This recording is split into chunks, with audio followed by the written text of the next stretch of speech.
So, Guy, one of the things that has really been interesting me lately is, obviously on my side of the aisle, where we already are working with brokers or owners who are maybe interested in stepping away from the business in some form. They don't necessarily have to, sell their companies per se. You being on the other side, and we've been partners now in this world, this space for a while. But what I'm really intrigued with is a lot of these owners that we talk to, they got the big ideas. That makes them CEOs.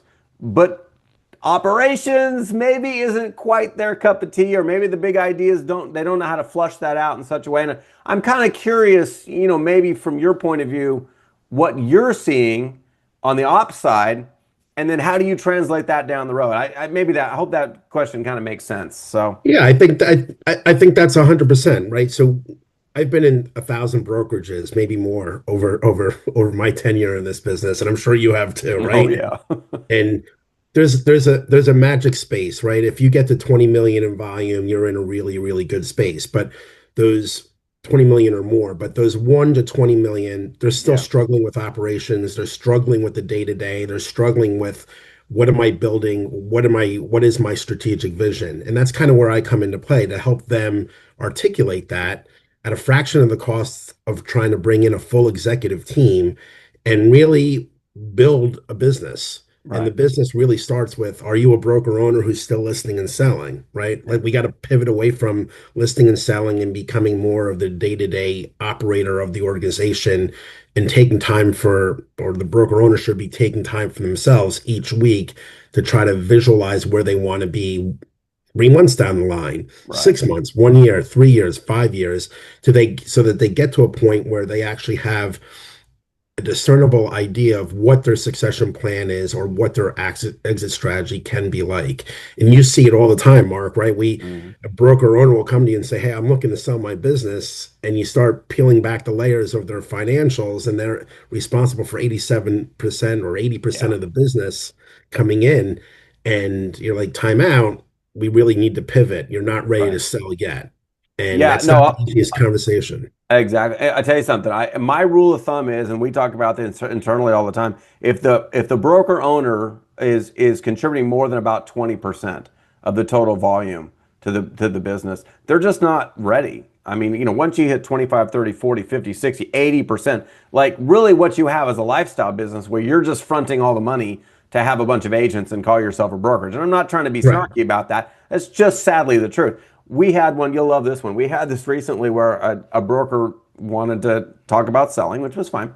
So we did the valuation and I said, well, okay, who's your management team? You've got all these salaries going out. And I mean, it was their kid and their wife and everything. And I'm like, so who's your ops person, for example? And they're like, oh, that's my wife. And I went, okay, but it's just like, no, no, no. You got to understand is that's a real person. If you sell tomorrow, that now becomes a real job that we cannot, do ad backs or whatever. And we won't even get into the fact that they hadn't changed a single thing ops wise in like 15 years. And so it was more of a glorified position. Anyway, sorry. So, So, but what happens in that scenario, right, Mark? Like, what happens when you walk into a business that says, I want to sell, and everybody in the family is part of that business, and yeah. the owner's like, well, we're all walking away. Right. We're selling collectively. Like that. How do you change that conversation?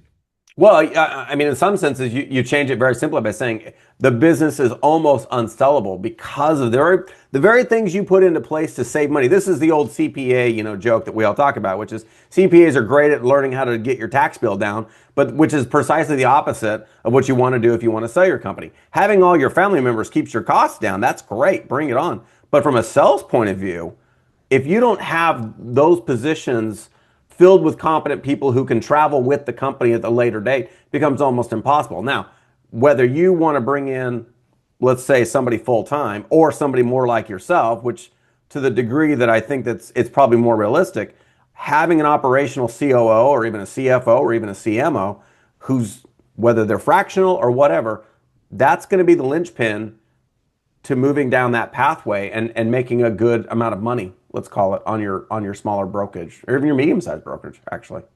Yeah, I think that's 100%. You're 100% right there. The goal is what's my end game going to look like? And even though you might be saving money right now by by investing in your family and having your family as part of the business, you have to really be honest with yourself and say, do I really have a business? Right. And sometimes the answer isn't what you want to hear, and you have to get back to thinking from a business owner and not just a broker who does real estate. And that's not, in our industry, it's not the easiest, transition, right? Because people love doing deals, Hmm. right? There's not many people that say, I love the operations aspect of brokerage, but they love doing deals. They love working with clients. And it could be Yeah. something as simple as saying, yes, I am 20 to 30% of the business. And, from here on out, if one of my good contacts or one of my good customers comes to me and says, I want to list and sell our home and I only want to use you, Guy, or I only want to use you, Mark,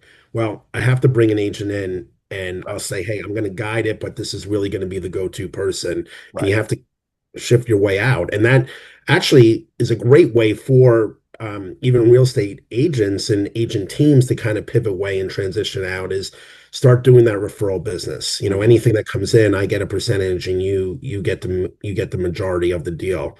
And it's unfortunately it's not something we talk about a lot in our industry, No. with regards to what is the end game and what does that succession plan look like? No, we almost don't talk about it at all. All right. Well, that leads that, and see, now that brings up an interesting thought in my mind, and it goes something like this. So you do the fractional COO stuff. I mean, obviously that is what you're known for. That is what you do. Okay. So I know when I go into a company, the first thing, other than management structure and numbers and all that stuff, that's obviously what we're looking at. But as say a fractional COO, what's the first thing you do when you look at a company and go like, what's the one thing, not one thing, but what's the maybe the primary thing that you look at and go, holy crap, you guys are just off on this level, whatever it is. I mean, like, what's that look like for you? Or So is there maybe a better way to say it? Is there a single point that you can look at and go like, I know when we're doing valuations, there are 3 bullet points I can look at every time. Okay, sorry, that didn't mean to interrupt. no, I look at the P&L, Yeah, right? That's the first place I look. I want to see where the spend's going, what's going on. If you have a marketing budget, what does that mean? And if you have a marketing budget, do you have a marketing plan that coincides with that budget? Willy-nilly waking up on a Tuesday morning and saying, "Hey, I want to put a billboard out on I-87 or something yeah, like that, or I-75." That's just that's a random offering that you're saying. Is that really part of your marketing budget and marketing plan? So I take a deep dive into the P&L because I have to understand where the money's going and how the money is flowing. Also gives me an idea of the company retained dollar. It gives me an idea of you know how are your agents being perceived in the market and how do you perceive your agents. So it's really eye-opening when you look at a P&L. I'm sure oh yeah, we've all been in that situation. And then the second thing I look at is, or that I do, is I do a SWOT analysis, right? What are your strengths in the market? What are your weaknesses in the market? What are your opportunities and what are your threats? Because I look at it from um, as a fractional COO, if you're looking to grow, right? A lot of people bring me on board because they're like, I need a growth strategy. I want to have a strategic vision going forward. I need the back end operations in place to help grow what we've built here. right, But to do that, I need to know, how are you perceived in the market? And then, or if you're perceived great here, will that translate to the next market that you want to go into? And agents that you may be looking to recruit, are they have that same perception of who you are?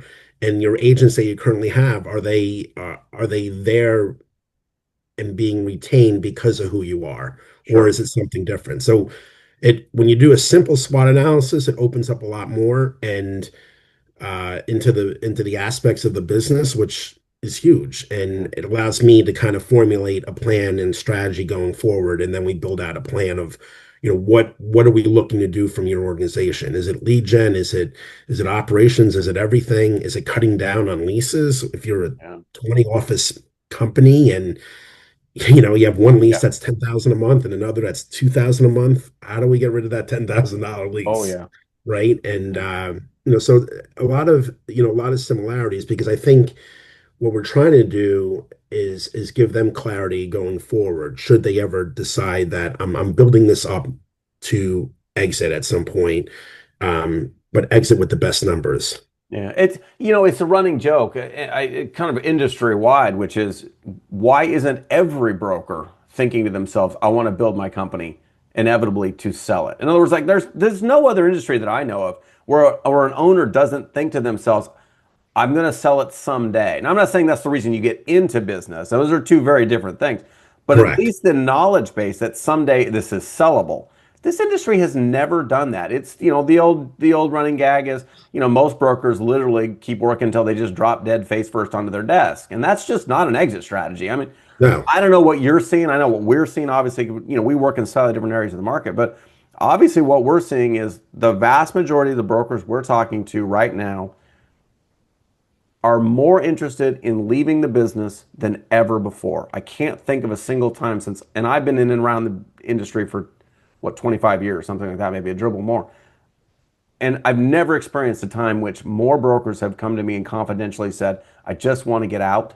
I'm ready to sort of make a transition. I presume you're seeing something similar. And of course. I'm not saying that there aren't a bunch that say, no, I want to grow and get bigger, but those tend to be the bigger groups that are already looking to fill in those spaces, maybe is the best way I can think to say that. But I don't know. I'd love to know what you're seeing because you're different, slightly different area. I'm seeing the same thing. So I think there's a lot of brokerages, the smaller mom and pops that are just they're getting left by the side, and Yeah. that's it's really depressing because I always say when you look at the United States landscape, every town has five things.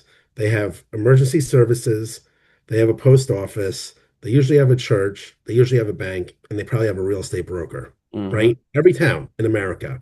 And they're not all name brands, right?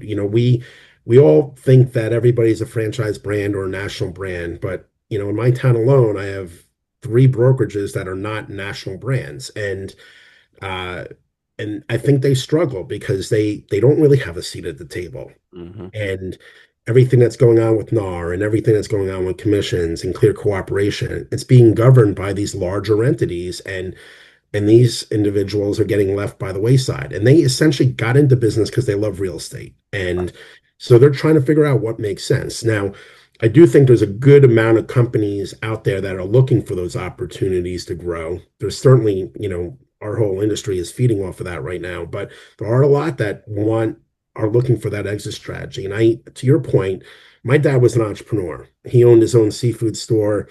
Um, he sold seafood to restaurants and businesses across northern New Jersey, but he never had an exit strategy. And when my dad unfortunately passed away, the business died with him. Yeah. So my whole goal is that you don't be my dad, right? And I Yeah. think I think you're on that same Right. wavelength too. Like figure out a way. And how many times do we talk to individuals and they say, "Well, I have a plan."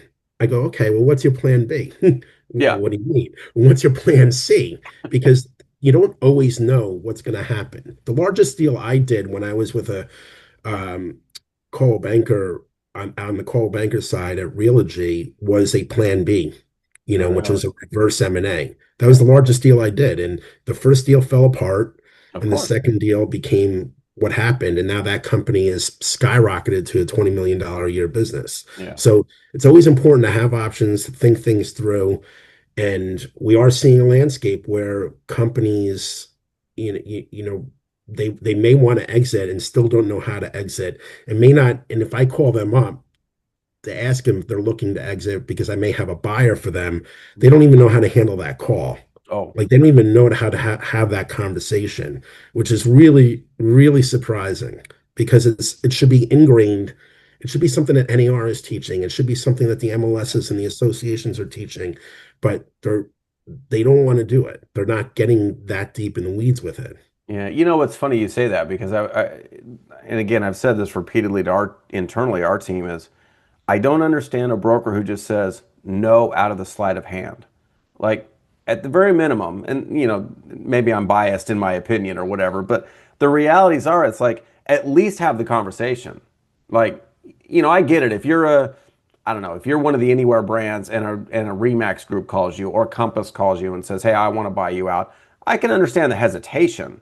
And I certainly, because again, this is a very cutthroat industry and, you don't want that information getting out there. But there are ways, particularly with myself and you and a few others that we both know, we're a third party, we're independents. We don't have a loyalty to one brand or another. At least pick up the phone and have the conversation. Even if your answer still is no, what do you have to lose? And I'm amazed how many brokers just go, no. It's just a reaction. It's a visceral reaction to them instead of going, okay, well, what am I worth? Or maybe maybe I can merge in with somebody else. Maybe I can bring in somebody who can actually help me expand my business, whatever that looks like. But this industry is kind of funny that way. I don't know. Again, I don't know too many other industries where the owners of companies, it's just instantaneous reaction as opposed to openness to a different thought process. Yeah, I agree. And I think what you're seeing is people that are buying brokerages are becoming more creative, and Hmm. that more adding creativity could lead to an aspect of potentially selling your brokerage that you never thought of before. Yeah. You could make more money going forward than you ever did just running your own brokerage because you're not going to invest in recruiting. You're not investing in the retention of your agents. And you're certainly not going out there to acquire that, 4 or 5 person office in the next town over or even in your own town. But I think to your point, the challenge is that they don't have anybody to talk to. Right. Right. And that's most entrepreneurs and most small business owners. If I run Guy Barretta real estate in northern New Jersey or central New Jersey, and Mark Luke's real estate is across the street from me, I'm not Yeah. going across the street to hey Mark, I'm having this problem. Yeah. Because Yeah. what's the Can you help first me thing out? Mark's gonna do? Let's Call go all grab my a beer. agents and say, your broker has a problem. Yeah, exactly. Yeah. So So I mean that, and unfortunately that's the reality. We became this industry that is so hell bent on recruiting, and yeah. for good measure, right? I mean, Sure. agents should have the opportunity to market themselves and prove themselves at different organizations, but it makes it so it's very insulating and very lonely to a certain extent. That's probably not that inaccurate. I mean, again, we talk to a lot of brokers, and to your point, they don't know what they don't know. I say that all the time, but it's true. But it is rather you can sense in their minds. It's like they have nobody to talk to, maybe except their significant other, which isn't a sounding board per se. I mean, that's not Correct. necessarily the correct sounding board. You need somebody who are in your similar situation that's not the person you're going to go to bed with that night. And it's like, it gets tough, man. Everybody has to have somebody to talk to and vent it And off, that's you know? and I even though I'm a fractional COO, it's amazing how many times I'm on a phone with a client only because they didn't have anybody else to talk to in their own Right. organization to figure out a situation. What do you think about this? Or, is this a route that we should be going? How do I get my lead gen to perform better? Right. And, they could be getting all these answers or uh, all these snippets of answers from, their marketing or social media person, but they're not 100% invested in the business. So Right. they Guy, what do you think? What should I Yeah. do? What is the best scenario? And then you just have to play it out and see how that comes to fruition, because the reality is that they don't no one's got their back in their own business. Yeah. Exactly. Yeah, exactly. And that's, and I say that for any entrepreneur, right? No one is so invested in your business like you are, right? And Right. even you, Mark, right? And even myself. No Sure. one invested than we are in our own businesses. And we need sounding boards too every once in a while. It could be our Mhm. spouse or Oh, significant, yeah. Well, but but here's the but difference, and I'm going to interject this thought, and yeah, so over the course of my career, I've always had people around me who I could pick up the phone, like yourself. I could call them and go, hey, I'm having this issue over here. I'm struggling with something, whatever the something is. Some employees torqued me off, or something over here is happening that's got me all frustrated. In this industry, to your point, and I think you're 100% right, in this industry, there's very few people you call. Like, if you're in a franchise, you don't really call your franchise guy and go, hey, I need to talk for an hour. You're like, that sort of thing. They don't have time, and that's not their thing. Okay, fine. It's not good or bad. It just is what it is. Somebody like you, I think, would be a great sounding board because you've been down the pathway. You know what it's like. You've been down the industry for years now. You do this on a daily basis. You know, that's what a lot of these brokers need. Somebody like yourself, whether they're fractional COO or not, is irrelevant. Just somebody that you can talk to day after day and sort of try and figure some of those little peccadillos out. That's a Right. big deal for a lot of owners. So, It is. And I say most real estate agents, the transaction in real estate is sometimes the last thing that you are. Sometimes mhm, you're a divorce attorney, you're a therapist, you're talking somebody off the ledge, you're trying to manage relationships, you're trying to be a steady guide to the home inspector. And oh, by the way, I transact real estate. And as a fractional COO, or even when I was a COO of a business, I of a brokerage, sometimes the COO was a secondary aspect. It was listening to an agent who was having an issue and didn't know how to um, maneuver past that scenario, or listening to one of our staff, deal with a certain situation. And it's the same instance as a fractional COO. I'm a mentor, I'm a coach. What can I do to help propel your business yeah. forward? And And that's what a lot of owners need. All right. I know we've been chatting for a while, and I'll try not to go too much longer and kill off our time. But have you been listening to? There's several groups now that have come out or are in the process of maybe making announcements where they're doing interesting bit of software. I don't know if you've been paying attention to this. Not you probably have, knowing you, but where they're releasing, say, software packages that are more encompassing. They're more dynamic in their overall, and yet they're quite a bit less expensive, maybe overall, or they take a different, maybe how they do a percentage as opposed to a flat rate. So have you been paying attention to this stuff? Because this is intriguing to me, and I'm kind of curious to get your thoughts. so I'm blessed that I'm part of. I don't know if you're part of. Are you part of Geek Estate and I'm Drew not. Myers? No, I'm I got to not. get you there. Okay. But Drew Myers, former Zillow exec, created this platform and community of like-minded individuals in real estate. You'd be great, Mark. So I'm going to introduce you. But Okay. Well, um, shameless plug for Geek Estates. But there you go. but so he brings a lot of what's going on in the prop tech space. And Right. it's interesting is I when I left brokerage for the first time in 2009, I started with two prop tech companies, and prop tech wasn't even a thing. Like, they were Yeah. just announcing what prop tech was. But that's where Zillow and Redfin started really coming out. And Right. now we're at this point where there's so many back end solutions and there's a lot of noise. So you're trying to figure out, what works best. And I think when you look at brokerages, they all want the best at the least cost. Of And I course. think that's 100% what we need to do. And where CRM is important, CRM is only as good as the individuals that put information in, utilize information.